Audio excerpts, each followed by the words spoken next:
The WWE is a billion-dollar company in many respects, and they work hard to put on a product that will entertain the masses and make superstars out of their employees. But while the spotlights are bright, that just means there are some really dark negatives that the company doesn't like to talk about. We'll show you some here. Be sure to like the video and subscribe to the channel. The art of burying. If you want to pause the video before we start, now is a good time. Because if you do pause, I want you to go to the WWE website, look at the roster of talent, and marvel at some of the big names that have been on some of the various brands of the company.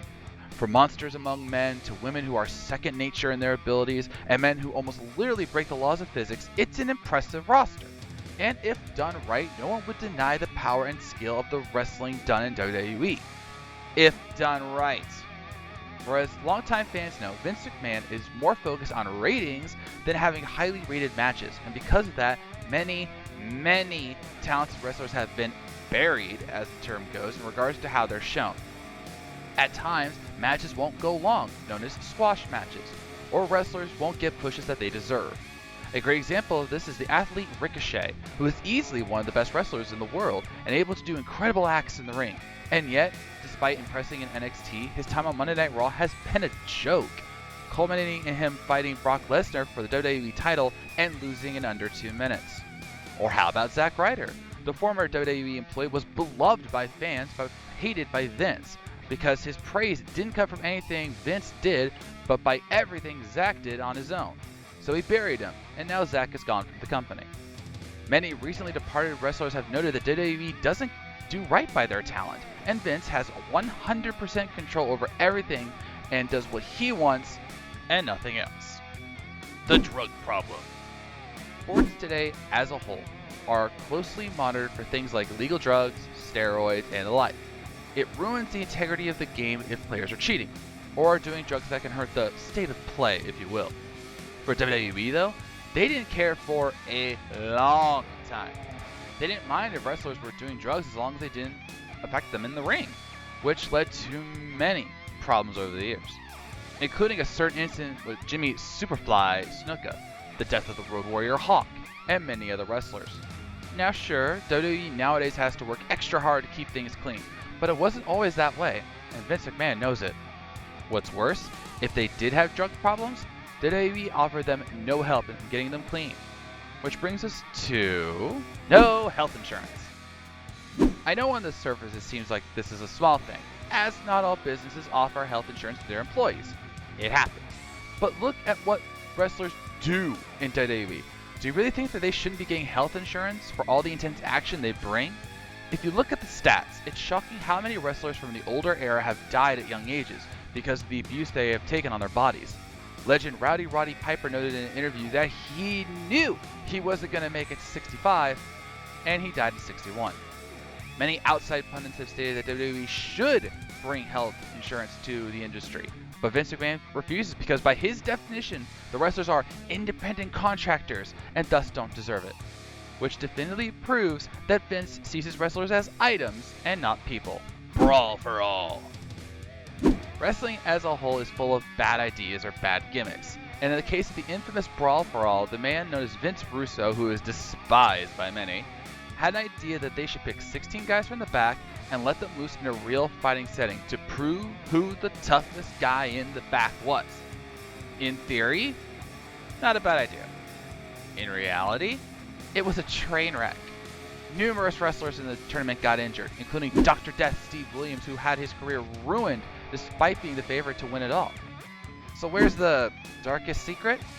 Simple. As the TV show Dark Side of the Ring showed, the winner of the tournament was supposed to push forward to get to Stone Cold Steve Austin for the main title. But when underdog Bart Gunn won it all, because this was not a scripted tournament as noted, WWE reneged on the deal. And what's worse, Vince McMahon hired famed boxer Butterbean to go up against Gunn and literally knock him out. Gunn was let go from the company after that, and the Brawl for All became known as one of the worst ideas in wrestling history. Benoit. I'm sure longtime WWE fans were expecting this, and we'll be delicate on the matter because this is not a case to take lightly or make assumptions about. Chris Benoit, objectively, was one of the greatest wrestlers to ever come to the WWE. He started out in various territories all over the world, even being in Japan for a long time, making his name before coming to WCW and tearing it up alongside Eddie Guerrero, Dean Malenko, and more. Then he went to WWE and had a long career, which culminated at WrestleMania 20, where he won the World Heavyweight Championship, his first main title in his career.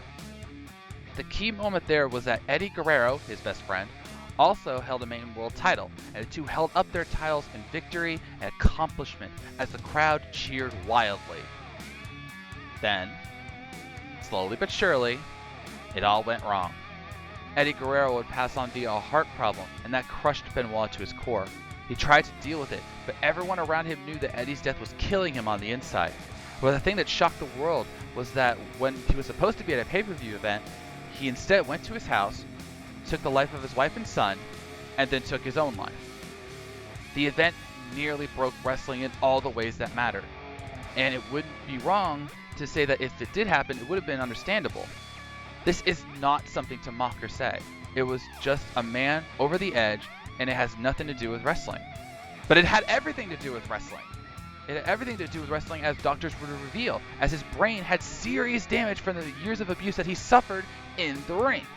The WWE rightfully severed all ties with Benoit and even his family, which some disagree with on that latter part, and they won't even acknowledge him in their records.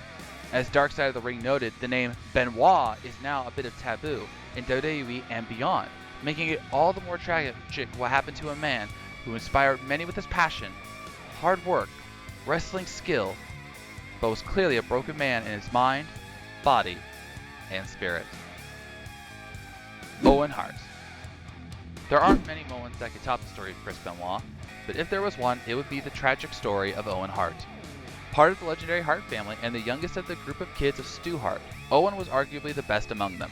He had all the talent, all the skill, all the technique, and more. There was just one problem, in WWE's mind anyway. He just wasn't edgy enough. While he was superior in the ring, this was during the time of the Attitude Era, where everyone was getting scandalous stories, and Owen wouldn't partake. So they made him a cheesy gimmick character via the Blue Blazer, a luchador.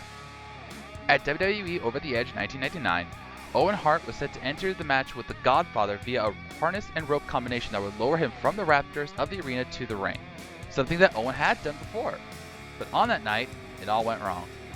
The hook that held his harness to the rope and tether let go, and Owen plummeted to the ring and hit hard. Officials came in and took him to the nearby ambulance, but it was too late. Owen Hart was dead. The backlash of this is still felt to this day.